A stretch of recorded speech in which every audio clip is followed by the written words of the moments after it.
আমরা এখন মাঝগঙ্গায় আছি না, সরি কংসাবতীর মাঝখানে আছি।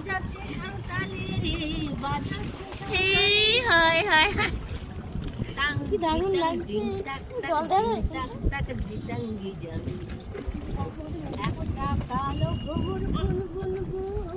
দারুণ লাগছে। সব নিয়ে এলো, কেউ কিছু করলো না। হ্যাঁ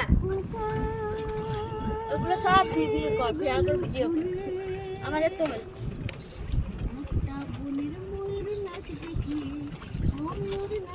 হাই, আমরা কংসাবতী নদীতে আছি।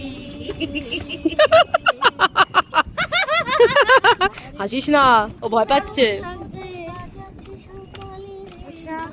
প্রথমে একটু ভয় ভয় লাগছিল, কিন্তু এখন সব ঠিক হয়ে গেছে, এখন আর ভয় লাগছে না, একদম মন করছে। Happy new year, happy new year. কংসাবতীর ড্যামে ঘুরছি আমরা। আমরা এখন কংসাবতী কোথায় জানো? মুকুটমণিপুর, তাই তো? নদীতে আছি, মুকুটমণিপুর ড্যাম, তাই তো? বোটিং করছি, বোটিং। কংসাবতী জল। কংসাবতী নদীতে আমরা এখন বোটিং করছি। বাটা তোর ভীষণ সুন্দর ভিউ। সত্যি তাই, এইটা কিন্তু বেশ অসাধারণ লাগছে। যে যে আসবে চলে আসুন। যে যে আসবে শেষে বাঁকুড়া পিকনিক করতে এসেছি। বাঁকুড়া জেলায় ভাইকে তো বাইকে তো তোলা হচ্ছেই। আচ্ছা ইয়েস।